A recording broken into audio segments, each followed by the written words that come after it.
What's going on, Roxanne? It's Kenneth SB Boxing Firm. Of course, subscribe. Let's speak boxing. But before we speak boxing, what is SB Boxing? SB Boxing is just a family-oriented channel.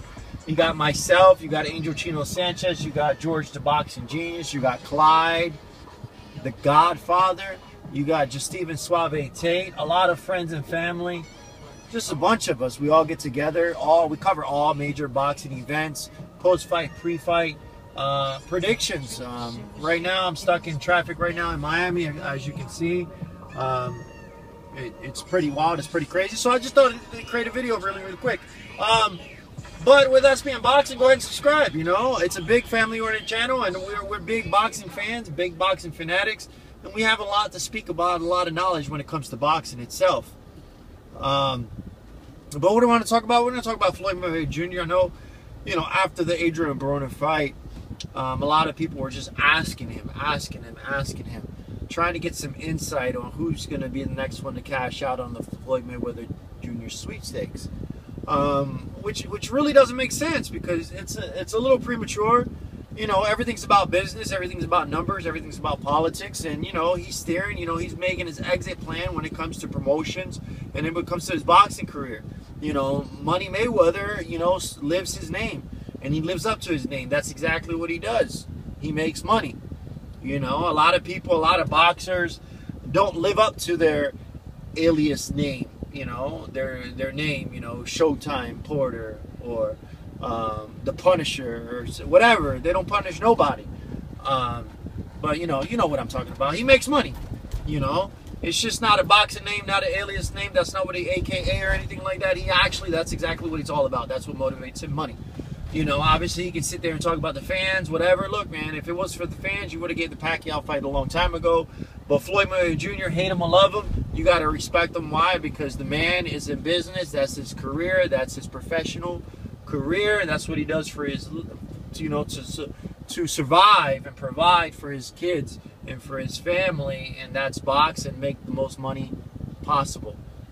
You know, big return on investments every single fight. Obviously, it's a calculated risk every time he steps into a fight, and obviously it's in his favor. You know, but he's there for a reason. He knows what he does in and outside the ring, so he's smart. Big ups and mad respect to Floyd Mayweather Jr. for that. Love him or hate him, you got to respect him for that. He's a businessman. But, you know, just asking Floyd Mayweather Jr., you know, I hear Ellie Setback, I hear all these other channels asking dumbass questions.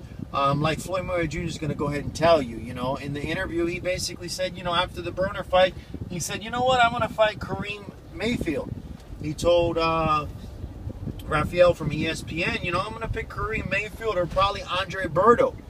And they were just like, are you serious? Or he was like, well, what's the problem? Because when Manny Pacquiao went ahead and fought, you know, when he fought Chris Algieri, nobody gave him issues. Nobody gave him shit about it. They still bought the fight, and they still lived up to the hype as soon as Pacquiao, like, it was a shocking victory. You know, as soon as Pacquiao knocked him down about 6 or fucking 20 times, all of a sudden he lived the hype. They were like, oh, Mayweather, that's what he was supposed to do.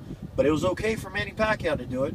Just like Manny Pacquiao fought Brandon Rios, beat Brandon Rios. And then all of a sudden Mike Tyson's is like, oh, Manny Pacquiao looked phenomenal. Damn right he looked phenomenal. He fought fucking Brandon Rios. Brandon Rios never fought at 147. Chris Algieri never fought at 147. So of course you're going to look phenomenal. You're fighting a bunch of fucking bums. You know, but when it comes to Floyd Mayweather Jr., it's not an even playing field. So that's what he was trying to say. But asking Floyd Mayweather Jr. who's going to be his next opponent, that's like asking the LAPD who killed fucking Biggie Smalls. It's not going to happen. Nobody knows shit. No witnesses, no suspects, no clues, no nothing. Cold case. That's it. Like Chris Rock said. Definitely got to watch his stand-up. It's just legit. But anyways, who's Floyd Mayweather Jr. going to go fight next? Look, you know, at the end of the day, he has a long list of resumes. Like he said, he's his own promoter. He's his own boss. He can guarantee himself a certain amount of money. Now, a lot of people are sitting there saying he might because Miguel Cotto doesn't want to stick to the 160 division, even though he looked good against Gil, knocked out Gil, but Gil is not the guy to knock out in that division. Gil is just a little hors d'oeuvre. Gil is just appetizer. You got to get your main dish. You got to get the main dish. Who's the main dish? Fucking Triple G. Is Cotto going to fight Triple G? Absolutely not. But you got to question that. You know, I definitely question. I don't question Cotto's heart. Cotto's definitely hard. But he's a businessman. He only got a couple fights left, so he wants to strategically be on top and strategically make sure he cashes out every single fight. You know, but then again, I see guys that are hungry, which I definitely respect, like Lara. Yes, Lara lost. You know what? A lot of people like. You know, Lara lost to Canelo Alvarez. That was a very, very close fight. You know, if Lara would have pressed the fight a little bit more, he would have came out victorious. Matter of fact, I strongly believe that Canelo thought he lost that fight. I thought Canelo won that fight, but it was by a very, very small margin. Holy fuck. That was an interesting fight. I think if Lara would have pressed a little bit more, brought a little bit more action, did a little bit more running, he would have won the fight. That was a very, very close fight. But since his loss against Canelo Alvarez, a lot of boxing fans wrote him off.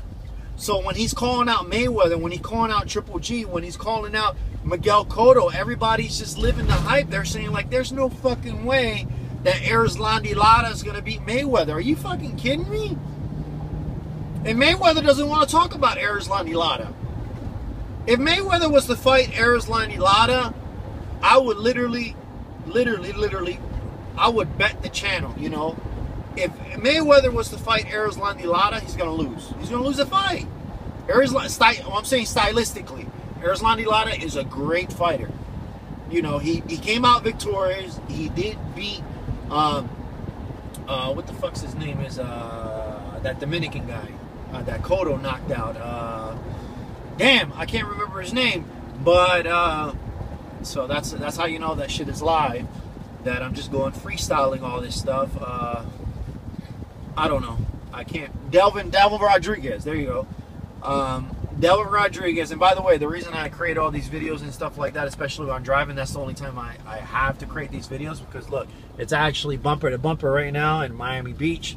But that's where I work. I work in downtown Miami Beach in Brickell, if you really want to know. But what was I saying? Erislandy Lara, he beat Delvin Rodriguez, and a lot of people, oh, he was flat-footed. No, he wasn't. He fought based on the style. That's basically it. He knew Delvin Rodriguez wasn't going to knock him out. He knew Delvin Rodriguez wasn't there. He just, you know, that was just that was an hors d'oeuvre for him. It was a practice round for him. But if Erislandy Lara was a step up against Floyd Mayweather Jr., Floyd Mayweather Jr. got some fucking problems. He's going to have some problems. Now, Floyd Mayweather Jr., don't get me wrong. Look at my channel and stuff like that. Me and the Boxing Genius. Boxing Genius is a big Canelo, Manny Pacquiao fan. I'm a big Floyd Mayweather Jr. fan. So Floyd Mayweather Jr. fans, don't get upset. Flomos didn't get upset because I'm a big Floyd Mayweather Jr. fan. But I'm a boxing fan by heart. So I'm going to say, but stylistically, Erislandy Lara and Amir Khan's going to give you some problems, period. Why? Because Amir Khan has the fastest hands in the game. Boxing, he's explosive. And he knows how to box, man. You know, what's next for Floyd Mayweather Jr.? He's not going to pick Lara. He might pick Miguel Cotto and snatch his belt at 160, even though that's probably going to be a catch weight. I don't want to see that. I definitely want to see that. I understand that he got a new coach and stuff like that. Freddie Roach is going to be a different out, but I definitely don't want to see that fight. Amir Khan, that might be in the works. Amir Khan fight might be in the works. Why? Because he didn't look so good against Chris Algieri, but a lot of people don't take under consideration that Chris Algieri had a new trainer, and Chris Algieri fought for the second time at 147. Whereas when he fought Manny Pacquiao, that was